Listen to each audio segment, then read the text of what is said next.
Michigan wins. Ohio State loses. You gotta love it. Hello and welcome to On Tap Sports, the channel where we cover all the sports all the time. We're Michigan fans here, but we just try to have fun. We cover college football as a whole. Let's get right into it for this one.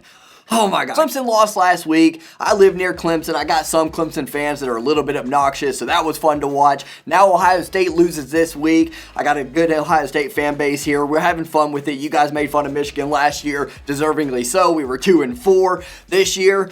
At least at the time, because, you know, you'll get your revenge in November, but at the time, I'm going to go ahead and have my fun with it. Michigan is 2-0, and all Michigan fans should have fun with it right now. Do it while you can. Do it while you can. And on top of that, we look good. We look surprisingly good this season. There are some things that we could definitely fix, fine-tune. We'll talk about that. There's some issues, but for the most part, this Michigan football team looks miles beyond what we did last season. And last week it was just Western Michigan. Don't get all happy. Don't get too ecstatic. Well, listen, we were 17-point favorites in that game, and we were up by 40 late in the game. Won the game by 33. So, you know, I saw some good things, and I already felt it that Michigan maybe has a decent football team this season. Now, even though Washington, now that's going to be the excuse this week, even though Washington lost to Montana last week, and they're not the elite football team that we thought they were, that's for sure. They are still a Power 5 team and one of the best teams in the Pac-12 on paper. They have some talent on that team. They just have a lot of gelling issues.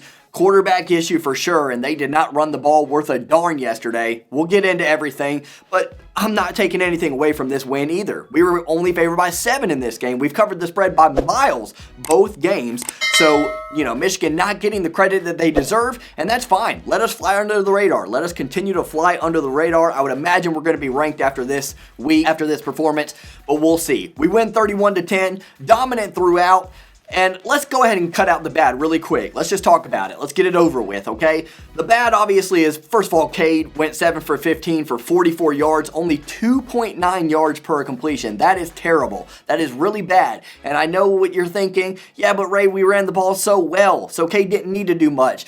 Maybe not, but he's going to have to at some point. Like to see him get a little bit more experience under the belt. We did what was working, so that's fine, but it's not good when your quarterback is 7 for 15. That's not even 50%, and he was throwing for 2.9 yards per clip. That is not good. Cade's going to have to get better. He wasn't exactly astounding last week either, and so he's going to have to get better. At some point, we're going to have to rely on his arm in our games, and I don't see a lot to love. I like Cade McNamara. He's decent, but at some point we're going to need him to take it up a notch. You know what I'm saying? So that's obviously the bad. And the other bad that I want to get out of the way really quick is just like, I like it that we're kind of going back to our 2016 style of play. You know, the goal line things, the fullback dives and stuff like that, and going for it on 4th down and the fake punt and stuff like that. I like that kind of stuff. But, man, it's just getting too...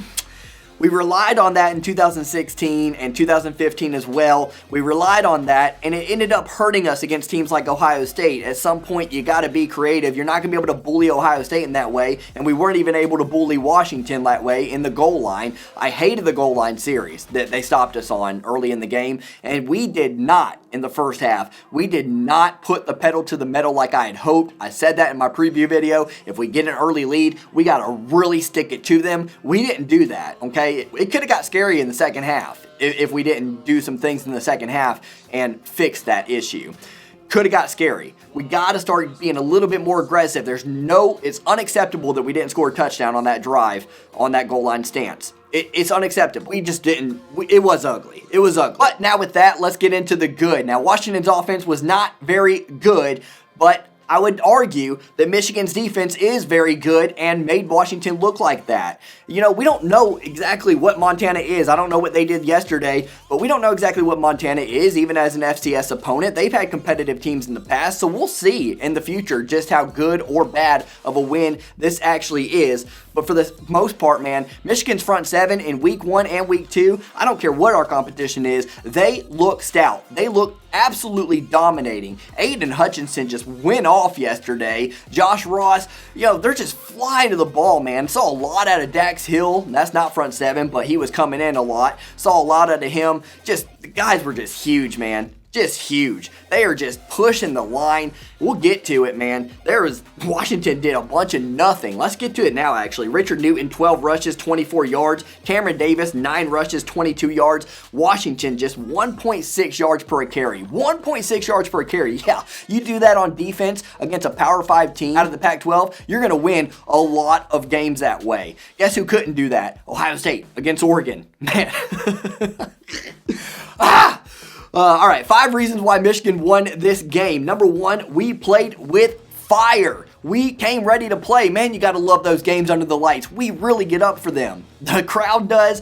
Everybody does. We were flying to the ball like I just mentioned. We were running with a purpose on offense. Each and every play, man, Corum and Haskins wanted to get every little bit they could. They ran with authority. We just played with a passion, and that is something that's been lacking in Michigan. That is something that I'm going to say. This Michigan team, the reason why we're better than we were last year, it's chemistry. It's chemistry, and it's people buying the system. They're going all in. I don't know if it was the addition of Mike McDonald, maybe Harbaugh and Gaddis got together and said, yo, let's talk to the team and tell them, man, we're still in this. We're still in this. Something is happening. I'm telling you, if you're a true Michigan fan, you can see it evolving from last year. Last year, the players weren't in. They weren't into the system. They weren't into the team, and they weren't behind each other. They are behind each other. This is a different Michigan football team. I'm not saying, all the Buckeye fans watching, I'm still sticking to my 9-3 guns. I said we were going to go 9-3 this season. I'm still sticking to that. I'm not saying we're going to be astounding and get wins on the road against Wisconsin and Penn State and beat Ohio State. That's probably not happening, to be honest with you. But we look damn good, and I'm telling you, we're going to be more competitive in those games than what we have in the past because this team is different. Number 4, Washington is just not an elite football team. That's the number 4 reason why we won. They're just not. They're not. I said that maybe they're better, and maybe we need to see what Montana does from here on out and all that good stuff, but we know they're not elite. We know they're not the tippy top of the Pac-12 at this point, because the Pac-12, UCLA beat LSU, Oregon beat Ohio State. The Pac-12 is represented pretty well early on in the season. Washington has not done their part in that regard. So, yeah, we won a little bit because Washington might not be what they typically are, for sure. That's just honesty. And, like I say with Clemson with their schedule, that's not our problem. We took advantage. We won by 21. Number 3, the crowd. I said it in the preview, and we needed Michigan's crowd to be amped. We needed them to be hyped. We needed them to be behind the team, and they were. You can hear it, man. My friend is a Florida State fan. I put out the Florida State reaction to the Jacksonville State Hail Mary. It's hilarious, by the way. He was watching the game, and I'm watching the Michigan game. We're flipping back and forth at his place, and the atmosphere, and I know they're playing Jacksonville State, and we're playing a bigger Power 5 opponent, but still, the atmosphere when you would flip from Michigan and then flip to the Florida State game, it was ridiculous. It was miles different, way different, and it was ecstatic to just watch Michigan be under the lights. I wish we could play all our games under the lights. I really do, especially Ohio State. Stop playing them at noon. Maybe that's the change we need to make there. That's number 3. Number 2 is defense. Defense. Every single first half drive for Washington, most of them ended in a punt, but every single first half drive ended in a punt or a turnover. Good job, Michigan. Dylan Morris had a little bit better of day than he did against Montana. He was 20 for 37. Still though, 17 incompletions, that's a lot. Just over 50% in completion percentage. 293 yards, that's a little much. I'd like to clean that up. I told you, our secondary is my concern this season. I've said it from day one. Outside of Dax Hill, we need some help. We're not bad necessarily, but we could be bad against Ohio State. Don't get me wrong. 1 touchdown, 0 interceptions. Yeah, secondary has to improve. But, still not an outstanding day out of Morris. We didn't give up too much, and we didn't let them sustain drives and score points, that's for sure. This Mike McDonald defense, man, it feels great. I think I wasn't huge on the Mike McDonald hire because he didn't have the experience there as a defensive coordinator. But so far, so dang good out of Mike McDonald. I'm liking everything I'm seeing, the changes, the schemes, all the movement, pre-snap and stuff like that. Everything looks really good under his system. You can tell that he's coming from the pros and now, going down a notch in level. It's probably easy for him. You know what I'm saying? It's probably easy for him. He's probably miles ahead of these guys, and it's showing. He is not Don Brown. Don Brown made it so obvious. I'm going man to man, Michigan yesterday made it look like they were going man plenty and weren't. They weren't. And I like it. I like it a lot. I like everything. I'll go ahead and retract what I said about him in the offseason. I like the hire so far. And, I might go back on that again, but we'll see. So far, so good out of Mike Macdonald. Lastly, the number one reason why we won this game, we ran the ball. We ran the ball and we stopped the run. I already talked about Washington's yardage, 1.6 yards per carry. That's really, really bad. Great job, front seven. Keep it up. Let's keep getting at it. I hate to do something so basic. On some of these videos, I'm like, they stopped the run. They did well on the run. But when there's this big of a discrepancy, 1.6 yards per carry for Washington, not a lot of yards at all. Michigan had 6.1 yards per carry. Hassan Haskins had 27 rushes for 155 yards and a touchdown. Corum had 21 rushes, 171 yards, and 3 touchdowns. Listen, I'm going to say this.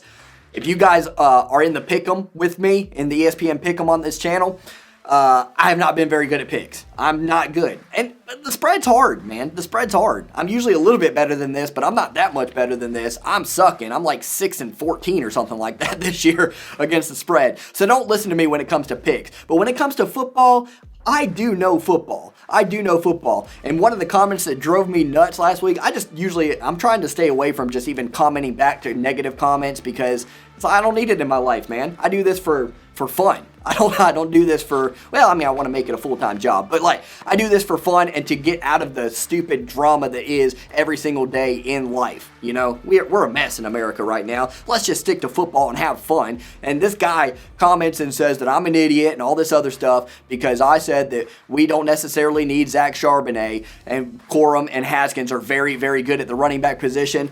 Well, who's the idiot now? Because, Charbonnet looks pretty good at UCLA, don't get me wrong. But again, can I go over Corum's numbers? 21 rushes, 171 yards, 3 touchdowns. Can I go over Haskins' numbers? 27 rushes, 155 yards, 1 touchdown. They ran for over 300 yards collectively, okay? So you don't know what you're talking about if you're watching this. If that's that guy watching this right now, you don't know what you're talking about. Go ahead and start your channel, man. I would love to comment on it. That's my little rant right there. That guy made me mad. I'm not going to lie. He got under my skin a little bit.